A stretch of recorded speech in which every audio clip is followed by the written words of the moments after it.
வணக்கம். நான் உங்கள் அன்பான சயின்டிபிக் வேதிக் அஸ்ட்ராலஜர் அஸ்ட்ரோரஞ்சி பேசுகிறேன். நல்லது நினைப்போம், நல்லதே நடக்கும்.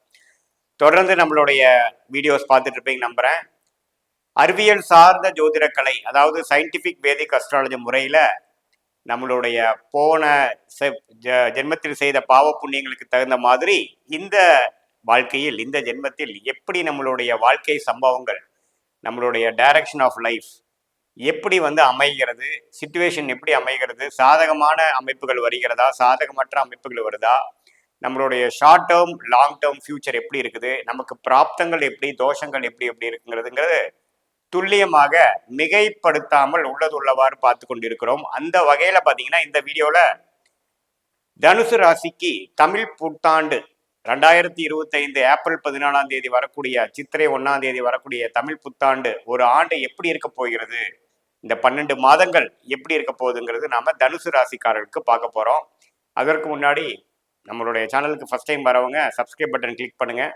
ஸோ தட் நம்மளுடைய எல்லா வீடியோஸும் உங்களுக்கு அடையும். அது மூலமாக நீங்கள் பயன் பெறலாம். இப்போ பார்த்தீங்கன்னா தனுசு ராசிக்கு எப்படி கிரக அமைப்புகள் இருக்குது என்று பார்க்கும் பொழுது, ஆண்டு கிரகம் என்று சொல்லப்படுகிற தனுசு ராசியோட அதிபதி குரு பார்த்தீங்கன்னா ஏப்ரல் 14, அதாவது தமிழ் புத்தாண்டு வரை அன்னைக்கெல்லாம் பார்த்தீங்கன்னா அவரு ரிஷபத்துல தான் இருக்காரு. ஆண்டு பிறந்து ஒரு வருடம் கழித்து மே 14 அப்புறம் பார்த்தீங்கன்னா ரிஷபத்தில் இருக்கக்கூடிய குரு மிதுன ராசிக்கு போறார். ஸோ தனுசு ராசிக்கு 6ஆம் இடத்துல இருக்கக்கூடிய குரு 7ஆம் இடத்துக்கு போய் ராசியை பார்க்கிறார்.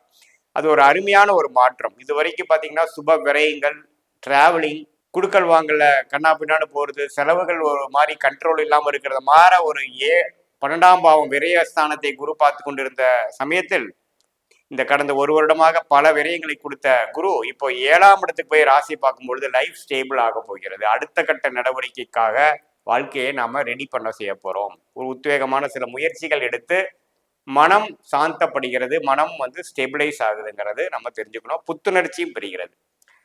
அப்புறம் சனி பார்த்தீங்கன்னா இதுவரை 3ஆம் இடத்துல இருந்த சனி 4ஆம் இடத்துக்கு போகும்பொழுது அவர் 10ஆம் பார்வையா ராசியை பார்க்கும் பொழுது அடுத்த கட்ட வாழ்க்கையை நகர்த்துவதற்காக ப்ரொஃபஷனலாகவும் பர்சனலாகவும் சில மூவ்மெண்ட் ரிஸ்க் எடுத்து ஜாபில் இருக்கிறவங்க ஜாப் மாறுறது, தொழில் இருக்கிறவங்க தொழில் அபிவிருத்தி பண்றது, தொழில் இல்லாதவங்க தொழில் அமைச்சுக்கிறது, இல்லத்தரசிகள் பார்த்தீங்கன்னா கொஞ்சம் நல்ல ஒரு மாற்றங்கள் அவங்களுக்கு வேணுங்கிற சில விஷயங்கள் செய்துக்கிறது, மாணவர்கள் பார்த்தீங்கன்னா இன்னும் கொஞ்சம் கடுமையாக உழைக்கிறது, கொஞ்சம் நல்லா படிக்க அமைக்கிறது, இன்னொரு ஸ்கூல் விட்டு இன்னொரு ஸ்கூல் மாறுறது, காலேஜுக்காக உயர் படிப்புக்கு மாறுறது, அது மாதிரி சில மாற்றங்கள் நிறைந்த ஒரு தமிழ் புத்தாண்டாக தனுசு ராசிக்காரர்களுக்கு எதிர்பார்க்கலாம்.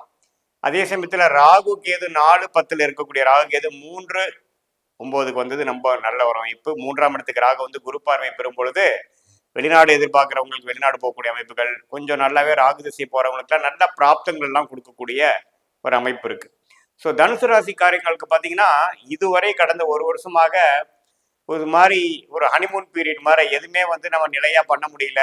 டிராவலிங் அதிகமாக இருந்தது, சுப விரயங்கள் அதிகமாக இருந்தது, குடுக்கல் வாங்கல் அதிகமாக இருந்ததுங்கிற மாதிரி ஒரு ஒரு வியாபாரியா இருந்தாலும் சரி, ஒரு தொழில் அமைப்பில் இருக்கிறவங்க, வேலையில் இருக்கிறவங்க, உத்தியோகஸ்தர்கள், வீட்டு இல்லத்தரசிகள் யாருக்குமே ஒரு ஒரு டிரான்சிஷனரி மாதிரி தான் இருந்திருக்குமே ஒழிய ஒரு ஒரு கடுமையாக ஒரு விஷயத்தை எதிர்கொண்டு நம்ம ஒரு உழைக்கிறது, ஒரு ஒரு மோட்டிவா ஒரு சில விஷயங்கள் பண்றது, செல்ஃப் டெவலப்மெண்ட் பண்றதுங்கிற மாதிரி ஒரு அமைப்பு இல்லாமல் இருக்கும். அதுக்கு வேணுங்கிற ஒரு குரு பார்வை, சனி பார்வை கிடைக்கும் பொழுது நம்ம வாழ்க்கையில சரி போதும், இது வரைக்கும் நம்ம இந்த மாதிரி ஒரு அமைப்புல இருந்தது போதும், நெக்ஸ்ட் லெவல் போகணும், எனக்கு போர் அடிக்குது, அல்லது நம்ம growth சரியில்லை அப்படிங்கிற மாதிரி நாமளே புஷ் பண்ணிக்கக்கூடிய ஒரு கம்ஃபர்ட் ஜோன்ல இருந்து ஒரு ஒரு நான் அன்கம்ஃபர்டபுள் ஜோனுக்கு அதுக்கப்புறம் நம்மளாம் உயரக்கூடிய ஒரு அமைப்பு கொடுக்கக்கூடிய ஒரு அருமையான ஒரு அமைப்பு தனுசு ராசிக்காரர்களுக்கு உண்டு.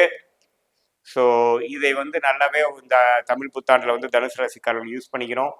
அதே சமயத்தில் மற்றபடியே உங்களுடைய அந்த ராஜயோகாதிபதி என்று சொல்லப்படுகிற செவ்வாயே பார்த்தீங்கன்னா ஜூன் ஜூலை மாதம் வரைக்கும் மிதன ராசியே இருந்து ராசியை பார்க்கும் பொழுது கொஞ்சம் நல்ல ஒரு உத்வேகத்தையும், பங்குதாரர்கள் அதாவது கணவனா இருந்தா மனைவி, மனைவனா இருந்தா கணவிங்கிற இடத்துல கொஞ்சம் கருத்து வேறுபாடுகள் அதெல்லாம் கொஞ்சம் நீங்கக்கூடிய அமைப்புகள் உண்டு. மற்றபடி எல்லாமே ஓரளவுக்கு நல்ல கிரக அமைப்புகள் கொண்ட ஒரு ஒரு தசா புக்திகள் இப்போ நியூட்ரலாக இருக்கும் பட்சத்தில் ஒரு நல்ல பலன்களும் தசாபுக்திகள் ஓரளவுக்கு சுமாராக ரன் ஆகிட்டு இருக்கிற இடத்துல தான் மற்ற கொஞ்சம் சாதகமற்ற பலன்கள் போகக்கூடிய அமைப்பு இருக்கு. பட் வீடு இடம் சார்ந்த விஷயத்துல சில சில விஷயங்கள் செய்யணும். ஆனால் சனி 4ஆம் இடத்துக்கே வரும் பொழுது தாயாரின் உடல் நலம் பாதிக்கப்படலாம், கொஞ்சம் அக்கறை காட்ட வேண்டியிருக்கும். அதே சமயத்துல நம்ம வந்து ஒரு ப்ராஜெக்ட்ஸ் போயிட்டு இருக்கு, ஒரு வருஷமா 2 வருஷமா போயிட்டு இருக்கிறதுல வந்து விட்டு அடுத்த கொஞ்சம் டைட்டா ஒரு growth ஓரியன்டான ஒரு வேலையில எடுத்து பண்றது, வேலை தொழிலில் பார்த்தீங்கன்னா ஒரு அபிவிருத்திக்காக ஒரு டாப் அப் லோன் போய் நெக்ஸ்ட் லெவல் வந்து ஒரு டெவலப்மெண்ட் பண்றது, அடுத்த பிரான்ச்சஸ் ஃபார்ம் பண்றது, வேலையா இருந்தால் இப்போ இருக்கக்கூடிய வேலையிலேருந்து அடுத்த ஒரு ஒரு அதிகமான பேக்கேஜ், ஒரு நெக்ஸ்ட் இன்க்ரிமெண்ட், ஒரு ப்ரொமோட் ஆகக்கூடிய அளவுக்கு ஒரு நெக்ஸ்ட் லெவல் போகிறது. அதனால பார்த்தீங்கன்னா வேலை பளு அதிகமாக இருக்கும். அதே சமயத்தில் அதுதான் நம்மளுடைய வளர்ச்சி பாதைக்கு கொண்டு போகக்கூடிய அமைப்பாகவும் இருக்கக்கூடிய அமைப்பு வந்து 4ஆம் இடத்துல இருக்கக்கூடிய சனி, அஸ்திராஸ்திர சனி என்று சொல்லப்படுகிற அந்த சனி ஓரளவுக்கு கடுமையாக உழைத்து வாழ்க்கையில வந்து முன்னுக்கு வரக்கூடிய அமைப்புகள் இருக்கு. ஸோ அடுத்த லெவல் ஆஃப் சேஞ்சஸ்க்கும் வாழ்க்கையில் இருக்கக்கூடிய மாற்றத்துக்கும் தயாராகுங்கள் என்று தனுசு ராசிக்காரர்களுக்கு வந்து கேட்டுக்கொள்ளப்படுகிறது. அதே சமயத்துல இதுவரை பார்த்தீங்கன்னா நம்மனால வந்து ஒரு கடன் தான் அதிகமாக இருக்கு, கிட்டத்தட்ட ஒரு சேமிப்பு இல்லை, ஒரு இன்வெஸ்ட்மெண்ட் பண்ண முடியல, அப்படி இப்படின்னு இருக்கக்கூடியவங்களுக்குலாம் பார்த்தீங்கன்னா ஓரளவுக்கு ரூபாய் எல்லாமே ஒரு கண்ட்ரோலுக்கு வரக்கூடிய அமைப்பு, எண்ணங்கள் ஒரு கண்ட்ரோலுக்கு வரக்கூடிய அமைப்பு, ஒரு டிரான்சிஷனரி பீரியட்லேருந்து ஒரு க்ரோத் பீரியடுக்கு போகக்கூடிய அமைப்புகள் வந்து எல்லா வயதினருக்கும் கொடுக்கக்கூடிய அமைப்பு இருக்கு. அதே சமயத்தில் சீனியர் சிட்டிசனுக்கு பார்த்தீங்கன்னா இதுவரை வந்து ஓரளவுக்கு ட்ரீட்மெண்ட் மூலமாக பலன் கூட கிடைக்கல அப்படின்னு இருக்கிறவங்களுக்கு பார்த்தீங்கன்னா இப்போ கொஞ்சம் மெல்லமாக நமக்கு கொஞ்சம் பாடி வந்து ட்ரீட்மெண்ட்டுக்கு ஒத்துழைச்சு ஓரளவுக்கு கண்ட்ரோலுக்கு வரக்கூடிய அமைப்புகள் கண்டிப்பாக இந்த குரு பார்வை ராசியை வந்து பார்ப்பதனால் கண்டிப்பாக உண்டு. இது பொதுவான பலன்களே தவிர உங்களுடைய ஜென்ம ஜாதகத்தில் எப்படி தசாபுக்திகள் போய் கொண்டிருக்கிறது, உங்கள் லக்னம் என்ன, அந்த லக்னத்துக்கு ஏற்ற தசாபுக்திகளா எப்படி போகுது, கோச்சாரத்தில் வந்து இந்த தசநாதனும் புக்திநாதனும் எப்படி இருக்கிறார்கள் என்பதை டிரான்சிட் அஸ்ட்ராலஜி, நேட்டல் அஸ்ட்ராலஜி, அதாவது கோச்சார ஜோதிடம், பிறந்த ஜென்ம ஜாதகத்து மூலமா வரக்கூடிய தசாபுக்திகள் ஜோதிடத்தையும் ரெண்டு மிக்ஸ் பண்ணி பார்க்கும் பொழுது துல்லியமான பலன்கள் இப்போ அடுத்த ஒரு வருடம் 6 மாதத்துக்கு எப்படி இருக்குது, அடுத்த ஒரு 3-4 வருஷத்துக்கு எப்படி இருக்கு, லாங் டேர்மா எப்படி இருக்குங்கிற மாதிரி விஷயங்கள் எடுத்து அதுக்கு தகுந்த மாதிரி வாழ்க்கையின் முடிவுகளை நம்ம எடுக்கும் பொழுது நல்ல ஒரு மாற்றமும் நல்ல ஒரு உயர்வையும் பெற முடியும். இந்திய வேத ஜோதிடம் அறிவியல் சார்ந்த இந்த ஜோதிட கலை மூலமாக நாம் பயன் பெற முடியுங்கிறத நான் மீண்டும் சொல்லிக்கிறேன். மீண்டும் மற்றொரு காணொளியில் சந்திப்போம். நன்றி, வணக்கம்.